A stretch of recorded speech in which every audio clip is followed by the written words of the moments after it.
Hello, I'm Kim Magdalene, and I have our guests with us, Denver Singletary and Glenn Ellison, and this program is called Common Sense Parenting. And we have two videos prior to this that we recorded, and we're recording each parts of the book that's showing on the screen. If you got the book, as we asked you to do last time we got together, then you can follow along with us. We're going to start on page 33. We're going to be talking about a parent's testimony, and then we're going to be going into chapter 3 of the book and highlighting what's in the book and just talking about them. But it would be great if you have the book, or if you can get it right away. That would be terrific. You watch the video this time, and then possibly watch it a second time and follow along in the book after you've read the chapter. Glenn and Denver have been at this for a long time. We went over that in the previous videos, so we're not going to belabor those issues. But what we're really up to, or what they're up to more than me, is helping parents become the parents that they can be and the best parents they can be for difficult kids. It's easy to raise kids that don't give you any trouble. Anybody can be a parent of somebody like that. You just kind of go through the paces. But there's this little world that a lot of us live in who wind up raising a kid who just doesn't want to stay with it. So let me go ahead and read you this little story here. It's a testimony from a parent, and she says something about before camp. Camp is something that Glenn started. No, this is our 24th year. 24th year. Okay. So why don't you talk about camp? So she mentions camp. Why don't you tell them a little bit about what camp's all about? Sure.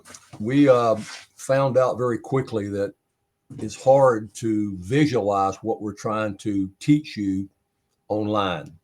So we developed the camp experience to show parents how to implement what we were telling them to do on the videos, online training. It was a twofold purpose, actually. Number one, to train the parent, and number two, it's a wake-up call for this kid that doesn't appreciate anything that mom and dad are doing for them at this stage of their life. So the camp's been around for quite a while now. Mr. Denver is the director of that camp, and it's very successful to help parents leave camp and understand clearly what their objective is going to be once they get back home with this child. Okay, so let's go ahead and read what she has to say here. Before camp, our house was a nightmare. It was yelling, screaming, lying, stealing, name calling, etc. We were starting to see behaviors in our other children as well. We had no idea what to do or how it started. We had tried so many things: counselors, psychiatrists, psychologists, and the list goes on. We didn't know if our child would harm himself or continue to work to get taken out of our home. Our boy was so angry. We decided our boy needed the summer success camp. He came home and asked to be saved. He came home and said he couldn't live another minute without Jesus in his life. We truly see a different child. He really wants to please us and Jesus. We are working our plan day in and day out, and we will never stop. Please know that we realize that we have to stay the course and that the honeymoon will wear off, but we will work the plan. On the top of our list is love, and he seems to hear us now. When we told him that we had a weekly support group to attend, he asked why. When we explained that not a lot of people understood what we were going through and we needed other parents with strong-willed kids, he asked us if we needed him to come clean and tell others how he was treating us. Our son wants you all to know he was officially adopted by me yesterday. The stone-faced judge, who everyone said never smiled and interacted with my kids. He was shocked at our son's manner and made multiple comments about it. He was on target and 100% respectful to the judge, who he previously asked why we have to call him Your Honor. I sat on the phone and poured my heart out to the two of you. The days he spent with you changed his life. He couldn't fake it this long if he wanted to. He has changed at his core. I didn't believe in the plan yet. I do now. We will work the plan. We thank you all from the bottom of our hearts. So this is a lady who was at the end of her rope. She wanted to find out what you folks could teach her, and she brought her son to the camp. Is that the way it worked out?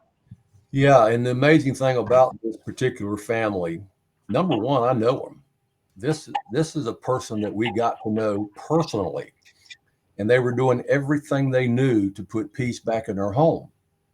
The bottom line is because we primarily work with good parents, they've already done everything they know to do.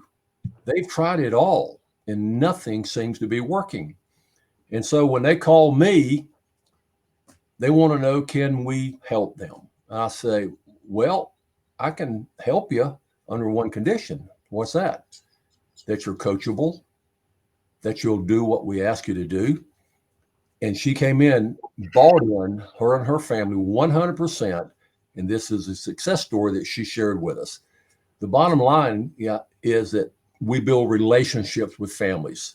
Once we build that relationship, this kid sees that mom and dad are not alone anymore. And that's a big deal when you're dealing with a strong-willed child.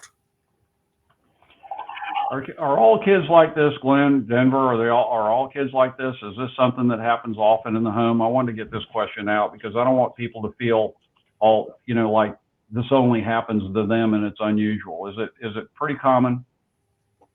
Well, I can answer that question. The bottom line is the ones who come to us are just as desperate as this mom. Mm. It's not. There's a whole bunch of families out there that want somebody else to fix this problem. They want the school teacher, they want the policeman, they want anybody, but don't make them do anything. That's not who we deal with.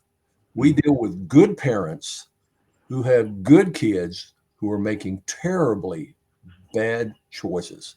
So bad, we call them zero tolerance behaviors that they can either wind up dead or ruining their life forever. That's the parents we work with.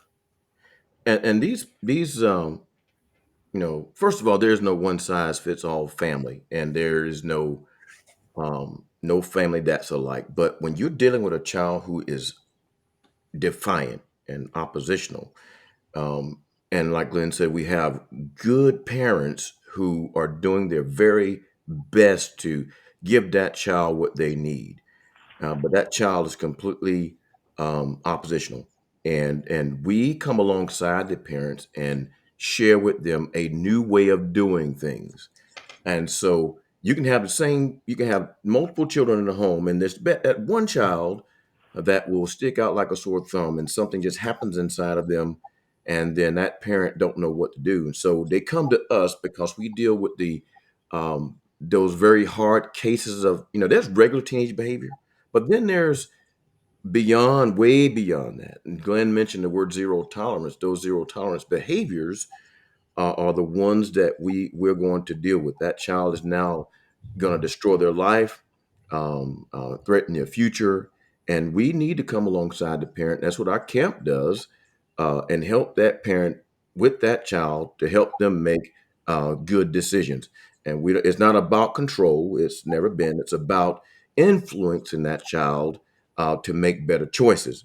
And so it's imperative when a parent is facing this type of um, issue with their children that they have help. And there is really no help out there. We're really the only camp that do what we do. Most camps will just take your child in and they'll raise them themselves. But our goal is to keep the child in the home, to Hmm. where to be raised by loving mom and dad, to grow up properly in that environment. And so our goal is to help put peace, bring that family together in unity, bring peace, and to help them see a better way, help that parent deal with themselves. Because our motto is, and we've mentioned it before, change parents will see change kids. And as that parent learn how to deal with themselves, and we'll probably talk about that later, then that child will begin to be different, and the parent model a behavior that they expect from that child, and they hold that child accountable. That usually makes a difference. And we've been doing this with Glenn for about 15 to 16 years now, and and I have seen it work time and time again and consistently. And we know what we do works. So the evidence is there. The families are there. The testimonials are there. So yeah, it's absolutely necessary. Over.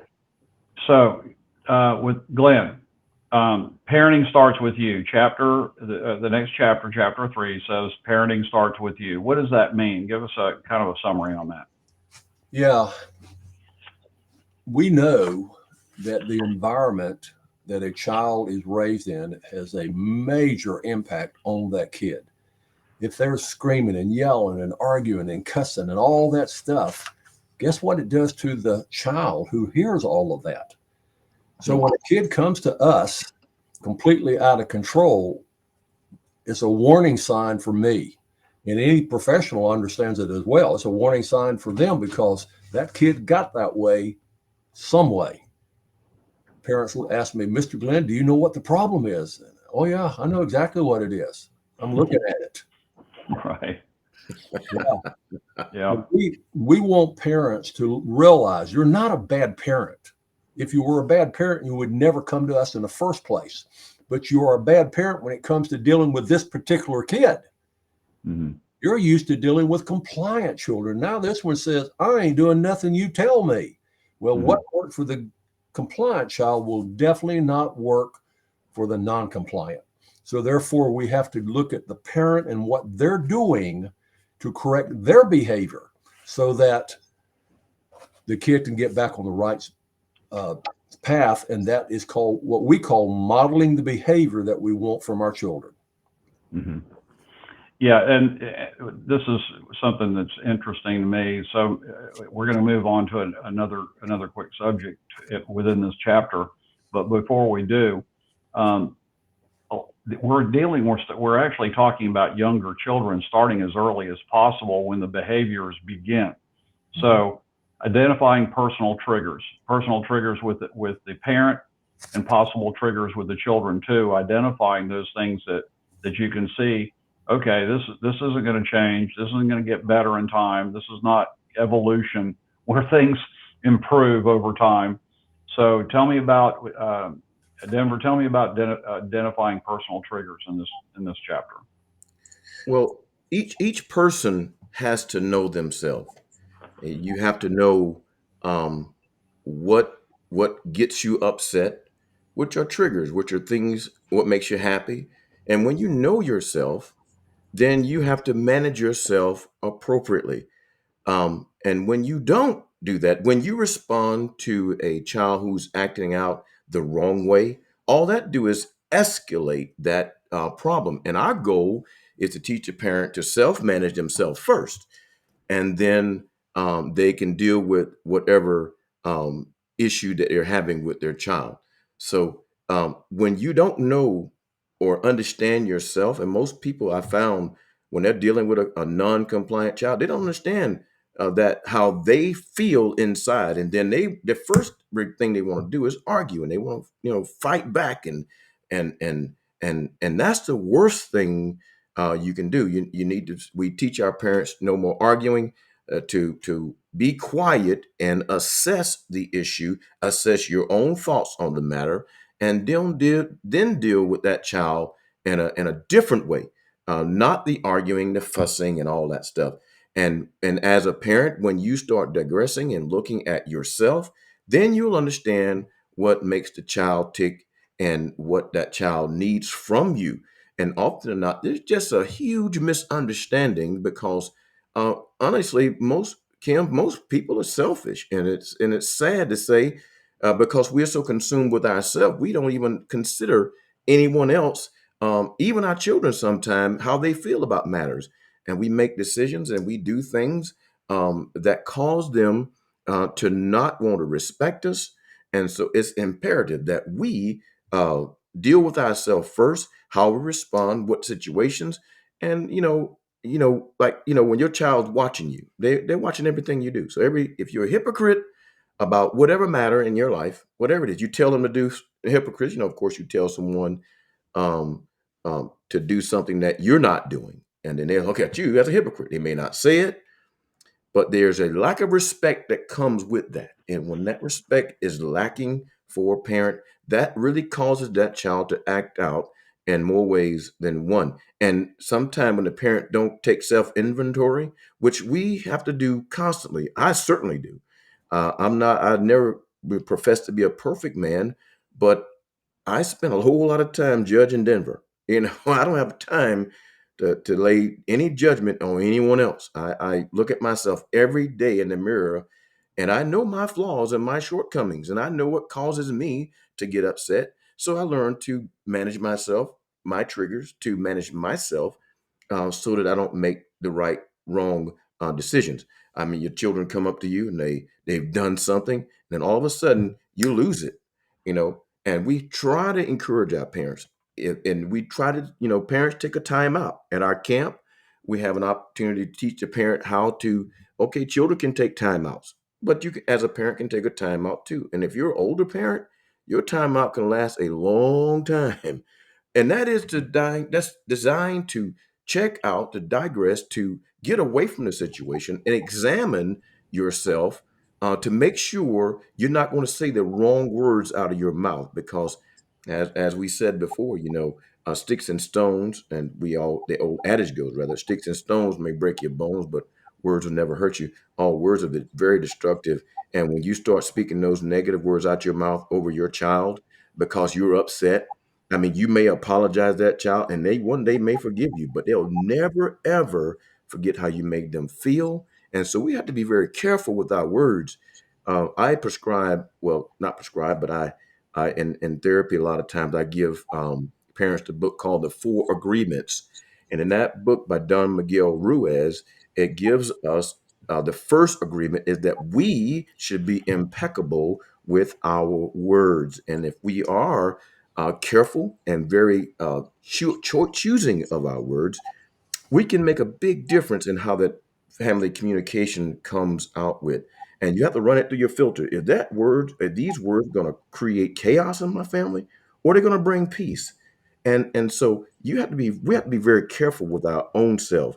And this is why Glenn said, and I think it's appropriate that, when he's told that parent, hey, you're the problem.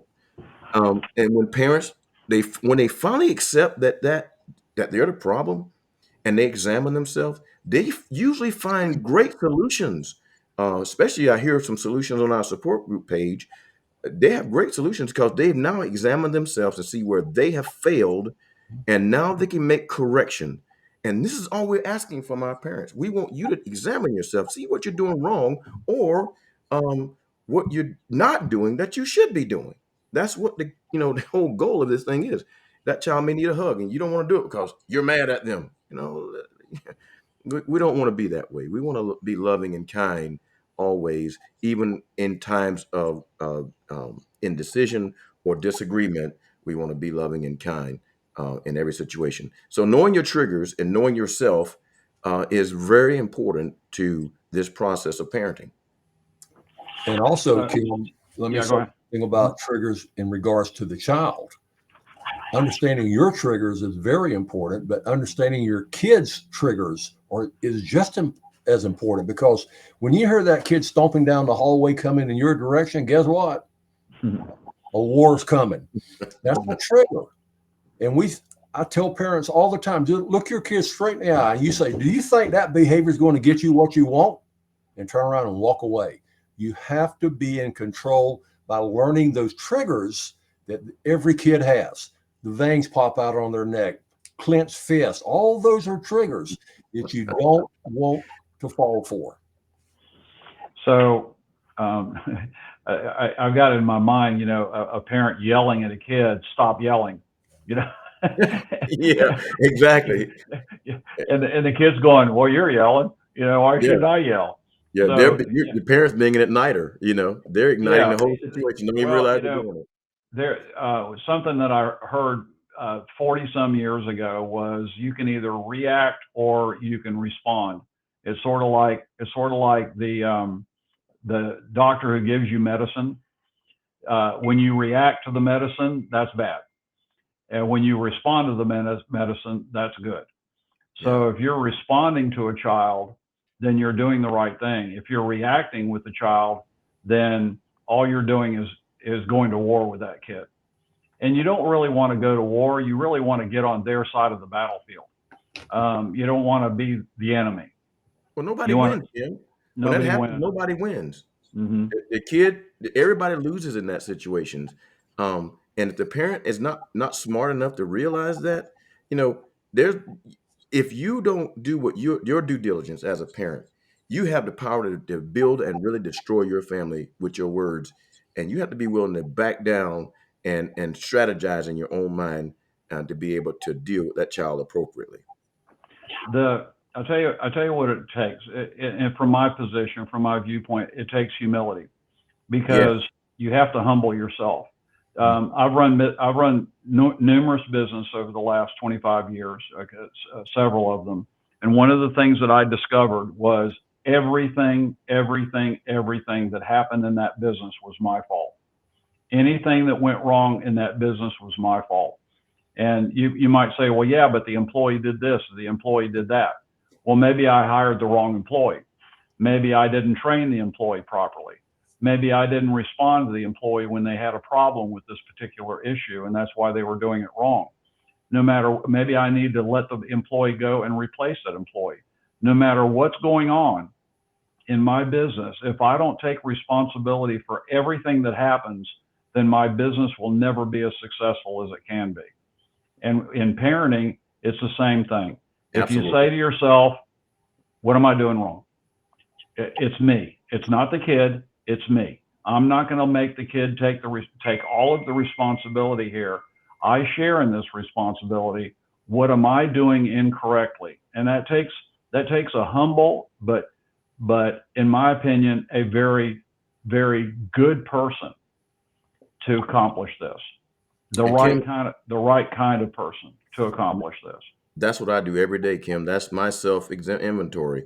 When Mhm. things go wrong at the Singletary household, that's the first thing I go to is myself. I don't ever start pointing fingers at my wife or the Mhm. kids or anybody. And if it's nine of us, it's easy to pass the buck off. No, I'm the leader of the family. That means Mhm. I'm accountable and responsible for everybody. So I Mhm. know that there's something I either did wrong or something that I didn't know or I should have done that I failed to do. And until I recognize that in me, until I see that in me, nothing really changes. But Mhm. you can easily pass the book. Say, oh, I just got a bad kid or a bad situation. No, no, no. You need to take accountability and responsibility for your actions and manage yourself appropriately so that you can manage everybody else's. Which is like the scripture says, you got to first take the mote out your own eye, right? And Mhm. before you can deal with the beam in the other person's eye. So we got to examine ourselves Mhm. and be humble enough. And I think it's a great word. Humility is great strength. It's not weakness, is that you taking the opportunity to look at yourself. And sometimes I don't like what I see. That's why I have Right. to take correction. Well, it's the responsibility of an adult to be adult. It's even proven scientifically that children aren't even their brains aren't developed well enough to understand all these things that they're dealing with until they're well into their late teens, and even then, early 20s, Yeah, before they 25. can, yeah, before they can figure, before they really get it. I remember my former father-in-law used to tell me, nobody has any sense whatsoever until they hit 50. Of course, he was already past 50, and I wasn't. So he was talking about me at the time, right? So, Glenn, well-being, embracing self-care. Tell me what that part of the chapter is about. What does self-care mean? Many parents come to us blaming themselves for the situation that they're in. The bottom line is they beat themselves up so bad they think they are the worst parent on the planet. Mm-hmm. We have to convince them, yes, we make mistakes. Every Mm-hmm. one of us have made mistakes, some worse than others. But the bottom line is you're a good parent because you are here. I've already said it and I'll say it till I die. Bad parents would never come accepting the realizing that they are the problem. We have to point that out to parents that Just because you're in this boat doesn't mean you have to stay in this boat. Look in the mirror. Let's evaluate what is going on and let's get you standing on solid ground. Well, let me talk about our support group, which is absolutely critical to our success. This parent who comes in here beat down, wore out, tired, she starts hearing other parents in her same group talking about their issues. And she leaves at the end of the day going, whoa, I thought I had problems. I'm happy. I love this group. I'm not the worst one in this group. Mm-hmm. And that has happened many, many times. Self help is probably as important as anything a parent can do because they got to work all day. They got to take care of the husband. They got to take care of the rest of the kids just to survive in a chaotic world. So the bottom line is parents have to take care of themselves before. Well, it's like I'm sitting on an airplane. Mm. They tell you when the oxygen goes out, who do you put the mask on first? Well, if you have two kids there, I was told you put it on the one who's going to take care of you at the nursing home.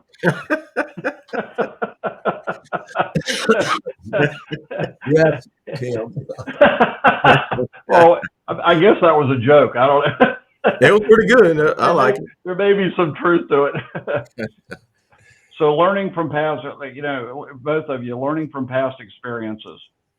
What does that mean as far as in the book's concerned? Well, Kim, I want to address the self-care issue because Okay, sure. it's the simple things that we take for granted, like the proper amount of sleep, um, not eating properly, um, all these things. I mean, as simple as that, husband and wife relationship is not going well. All these things have a tendency to affect our mental health, and therefore creates in us short-temperedness and create what we will. If you're hungry, you know, it happens to the best of us. And so when we don't take care of ourselves and be intentional with taking care of ourselves, exercise, working out. That's why I spend time doing that to get some of that frustration out so I don't mess around saying and say the wrong things, especially at the wrong time to my children, to my wife, or anybody who I'm trying to help. So addressing the self-care is primary and absolutely necessary to the well-being of everybody. I know some families exercise together. I know ours or at least my boys do. Most of the time, we'll exercise together to maintain that status of health in our relationship.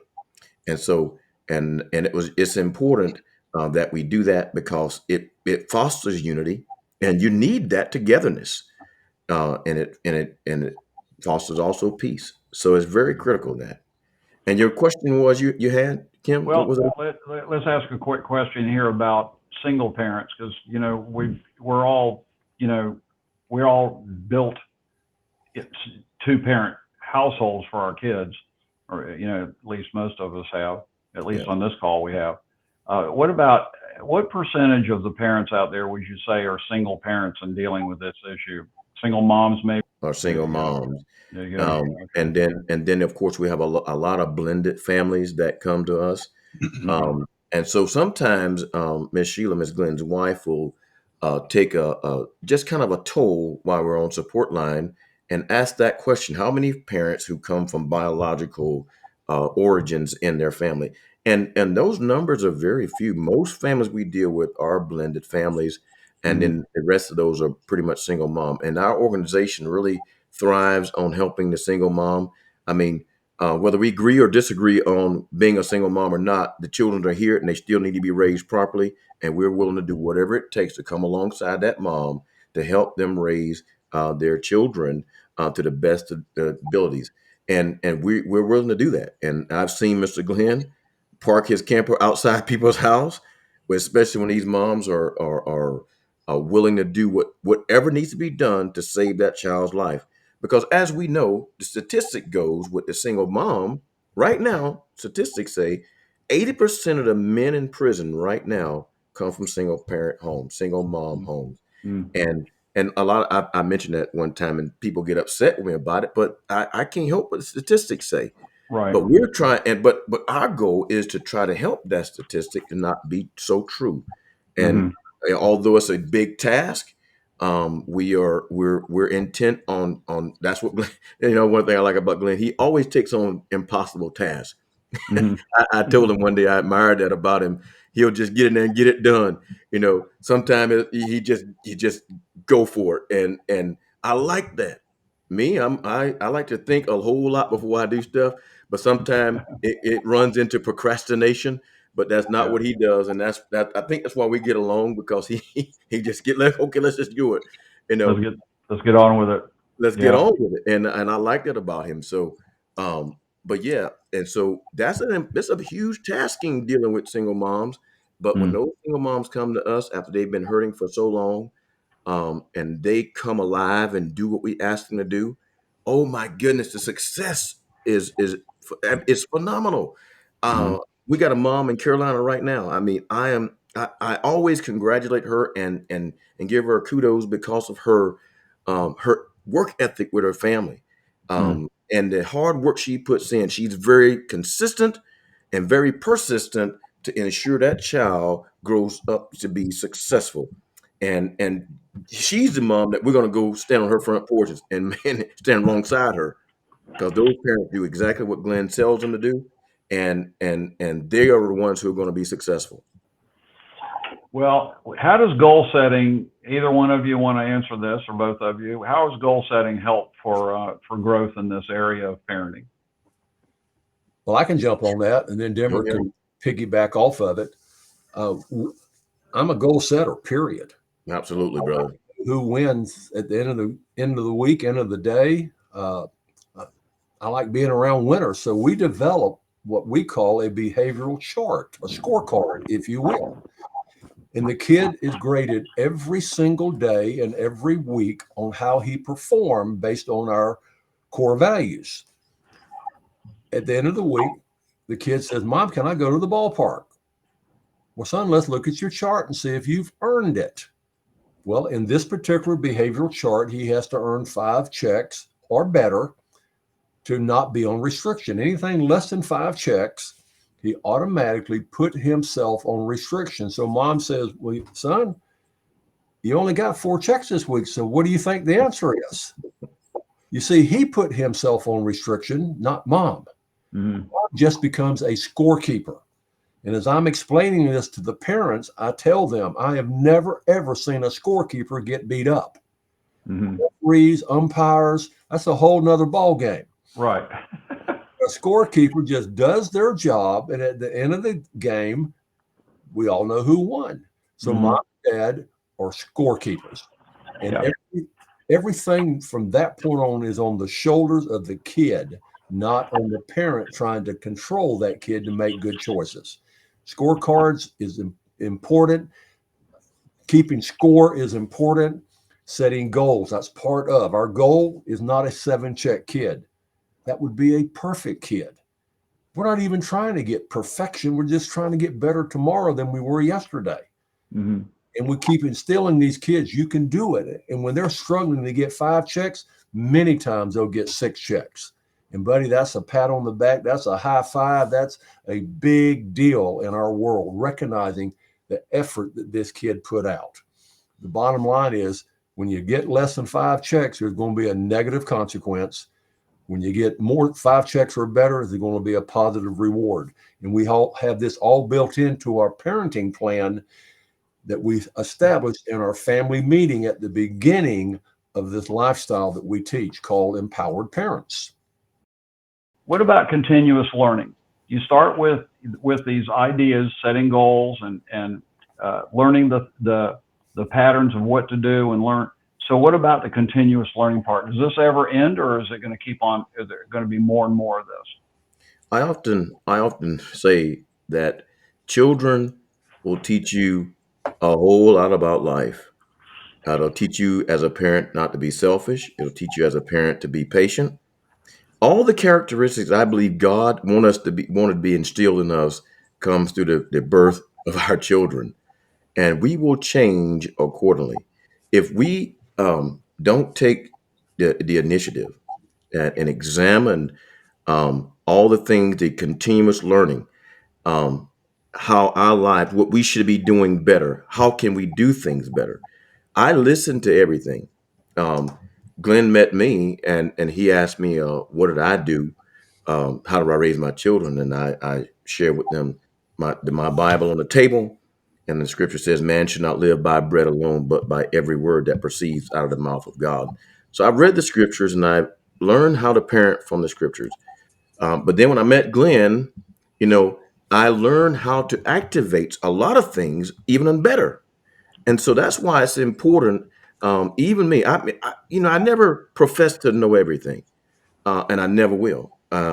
So when we leave our cup half empty, willing to be poured into and learn from other people, um, and here's the thing about learning, you know, a person can be talking to me, and I may know a lot about what they're saying, absolutely a lot about what they're saying, but what am I listening for?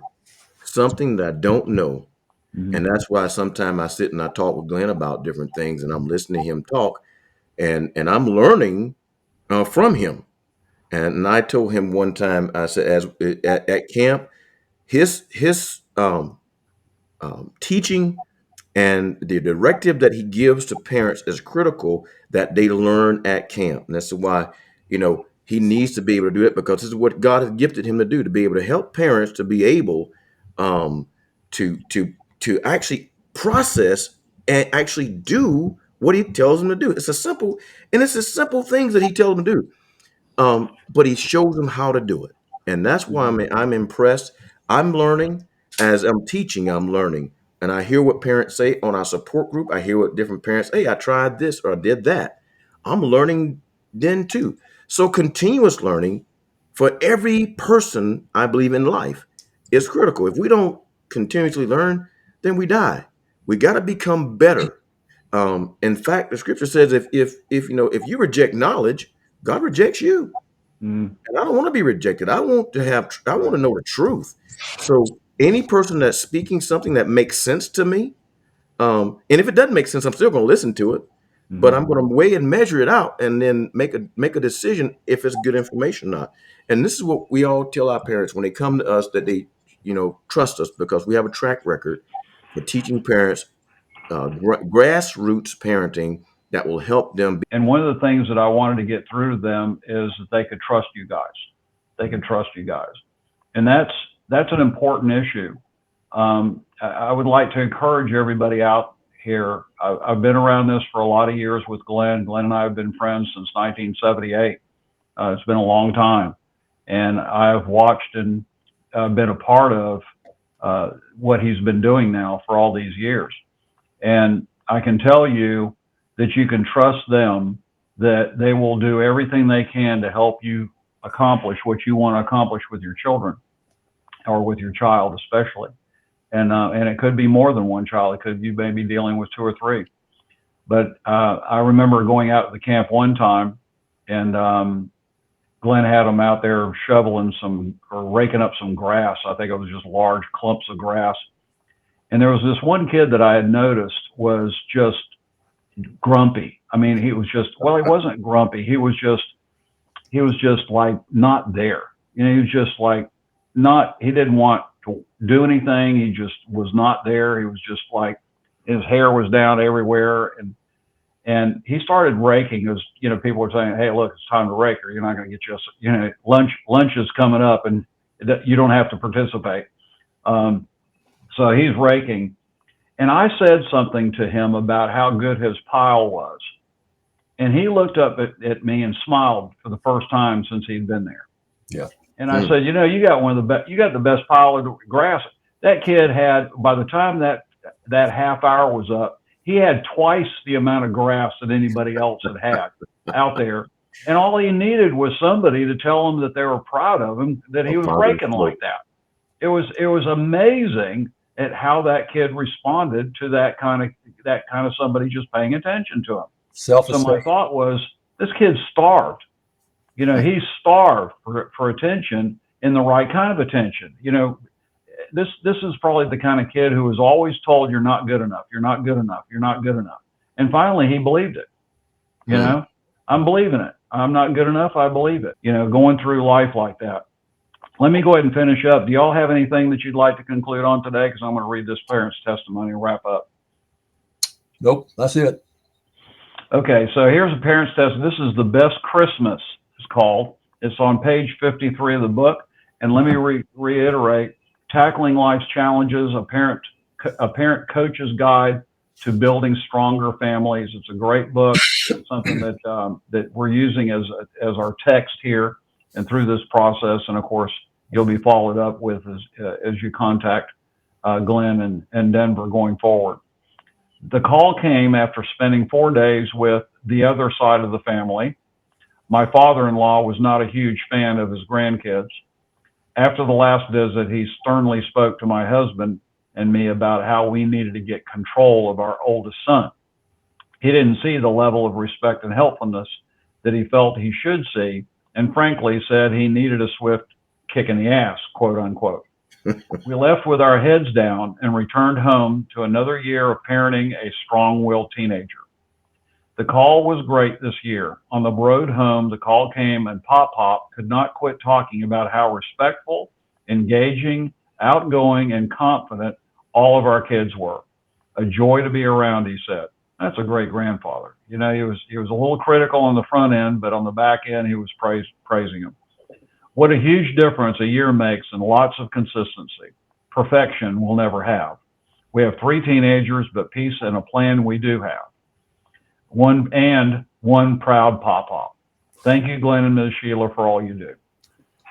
Kim, So, I know this family. I will never forget the call. Yeah. This was one, I mean, they thought they'd blown it. These kids, Grandpa hated their kids simply because they had, old people want to be respected. Old people are different than young people. So he said, don't even come back. It's over. Respect, right? You know, you want to be able to help them. And it's not very comfortable when you see your grandkids because, you know, the Bible also says the crown, children's children are a crown of old men. Yes. Okay. So you actually know from what my Bible says how you did, not from how your kids turn out, but how your grandkids turn out. So, all right, guys, well, we'll wrap this one up this time, and we'll look forward to seeing everybody on the next one. Thank you very much. I appreciate all the time that you're spending with us and all the work that you do.